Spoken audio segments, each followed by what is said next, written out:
Equations of motion में जब भी आप तीनों में से कोई भी करो या तीनों को प्रूव करो, दैट मीन्स ग्राफ में आपके पास दो एक्सेस बनाना पड़ेंगी पहले तो तुम्हें। एक कौन सी रहेगी? y, और एक कौन सी रहेगी? x। दोनों में क्या बनाओगे? एरो। क्या बनाओगे? एरो। आपको क्या प्रूव करना है? Equations of motion.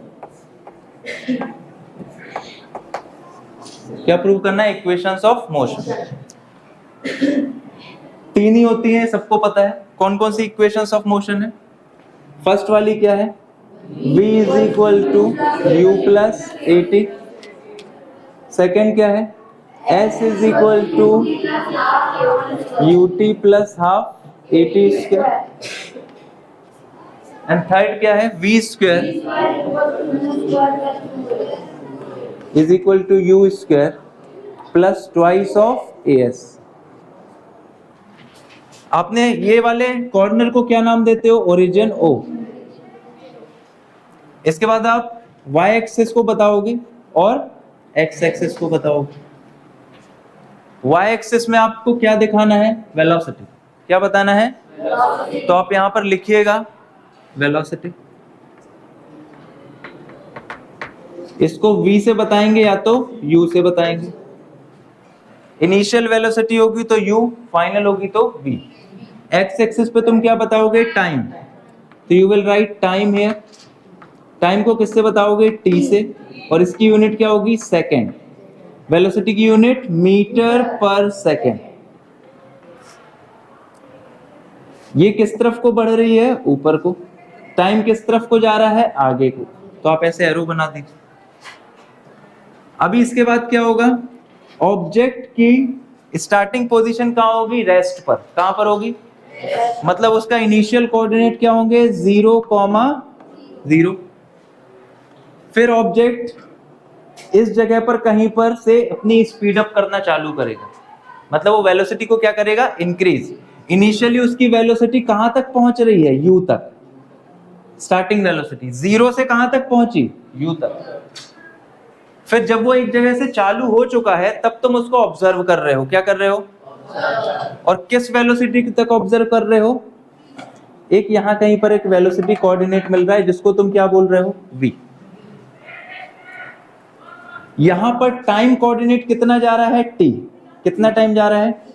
इतना हिस्सा यहां तक। इसको आप नोमेनक्लेचर दे दो। नोमेनक्लेचर मतलब नेमिंग कर दो। This is a, this is point b, this is point c, this is o। ये तो o है। अभी आप देखिए यहां पर यदि अपन बात करते हैं तो आपके पास एक ये फिगर बनता है, ऐसा ये ग्राफ बनता है। क्या बनता है? ये देखो, ये ग्राफ बना है तुम्हारे पास। इस ग्राफ में एक्सेलरेशन कितना होगा? a is equal to delta v by delta t। Velocity upon time का चेंज। वेलोसिटी का चेंज u से कहां हो रहा है? v तक। दैट मींस डेल्टा v को तुम क्या लिखोगे? v minus u। और टाइम का चेंज 0 से t तक, मतलब t टाइम चेंज हो रहा है। यू विल राइट t या t2 माइनस t1। इसको t2 बोल दो भाई, यहां पे t1 बोल दो। सॉरी, दिस इज t1 और यहां पर क्या हो गया? t2। तो t2 minus t1 which is equivalent to what? t। तो you will write v minus u upon t is equal to कितना? a। आप इस t को क्रॉस ट्रांसफर करो a की तरफ, तो this will be at is equal to v minus u।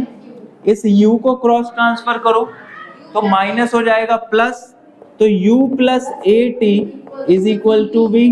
इसको स्वैप करके लिख लो तो v is equal to u plus at। This is which equation? Equation number 1। First equation prove हो रही है इस जगह से जहां पर ऑब्जेक्ट मोशन कर रहा है और वेलोसिटी का क्या कर रहा है? चेंज कर रहा है। तो इस ग्राफ में से तुमने इतना हिस्सा उठाना है। और इससे कौन सी इक्वेशन प्रूव होती है? फर्स्ट वाली। इसमें कोई डाउट है तो बताओ। ये सबको पता हो गया। अब सेकेंड प्रूव करेंगे। तो सेकेंड इक्वेशन क्या है? s is equal to u t plus half a t square. Now how this will be proved, तो इसको अपन देखते हैं यहाँ पे, तो ये हटा देते हैं अपन यहां से। अभी एक चीज बताओ, इस ग्राफ में यदि अपन यहां से बेटा एक लाइन ड्रॉ करें ऐसी, तो आपको दो फिगर मिल रहे हैं, एक ट्राइंगल और एक रेक्टेंगल या स्क्वायर। तो यही करना है तुमको सेकंड प्रूव करने के लिए, तुमको यहां पर से एक लाइन ड्रॉ कर देना है। You will draw line from here like this, then you will see this is figure 1 and this is figure 2। यदि इन दोनों फिगर का एरिया मैं निकालूं और दोनों को ऐड कर दूं तो ये टोटल एरिया बन जाएगा। यदि आपको इस पूरे शेप का एरिया चाहिए तो you will calculate this area, then you will add this area into this and you will get the total area. तो you will need to apply one formula, total area of graph, graph का total area किसका होगा, is equal to area of triangle plus area of rectangle. हाँ है ना, area of triangle plus area of rectangle, this will give you the whole area of the graph. तो you will say area total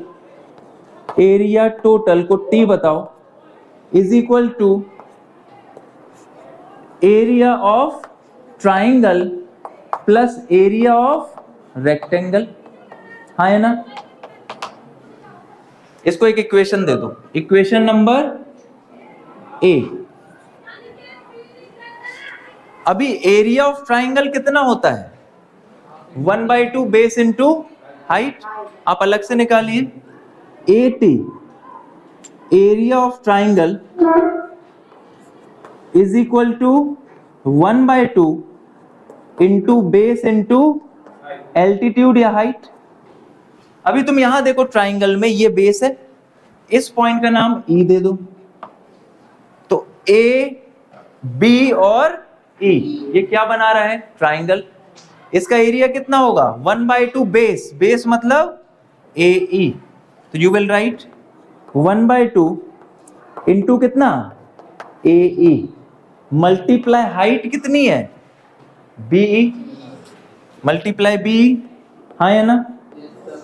अब तुम देखो A से E जो बता रहा है वो क्या बता रहा है, टाइम बता रहा है, और B से E क्या बता रहा है, change in velocity V minus U बता रहा है। B से E V minus U, A से E टाइम। तो आप रखिए A से E की जगह टाइम रखिए और मल्टीप्लाई, ये T है, BE किसको बताया, V माइनस U। इसमें कोई दिक्कत, फर्स्ट इक्वेशन क्या थी, V is equal to U plus AT थी। अभी यहां से यदि तुम U को इस तरफ ट्रांसफर कर दो तो V माइनस U कितना हो जाएगा, AT। हाँ या ना, फर्स्ट इक्वेशन में U को ट्रांसफर कर दो V की तरफ तो U माइनस हो जाएगा, किससे माइनस होगा, V से, that means V minus U क्या बनाएगा। तो जहां भी V माइनस U दिख रहा है उसकी जगह तुम क्या रख सकते हो, AT रख सकते हो, वहां पर रख दो बेटा। तो ये हो जाएगा 1/2 इंटू टाइम इंटू क्या, AT। ये AT यहां से निकला फर्स्ट इक्वेशन से, AT इंटू T क्या हो जाएगा, AT का स्क्वायर, 8T पे स्क्वायर।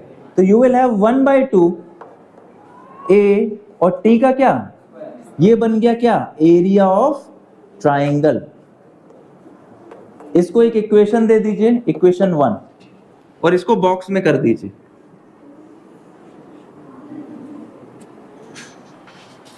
इतने में कोई डाउट है तो बताओ।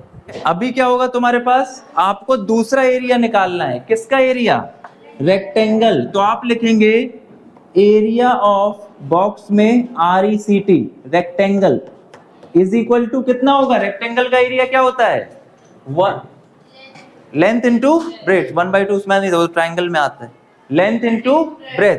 तो आप लिखेंगे length L multiply breath, length into breadth.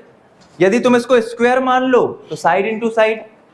अब देखो ये लेंथ है, लेंथ किसको बता रही है? O से लेकर C, और ब्रेथ किसको बता रही है? E से लेकर C। तो रेक्टेंगल की लेंथ हो गई OC, तो आप लिखिए यहाँ पे OC मल्टीप्लाई ब्रेथ मतलब हाइट मान लो इसकी, दिस इज EC। अब OC का वैल्यू कितना है? T, और EC का वैल्यू चेक करो U, 0 से U, EC यहां पर। तो आप रखेंगे T इंटू U। इसको सही तरीके से बना लो तो क्या हो जाएगा? UT। क्या हो जाएगा ये? Is equal to area of rectangle. इसको इक्वेशन नंबर 2 दे दो और बॉक्स में कर दो।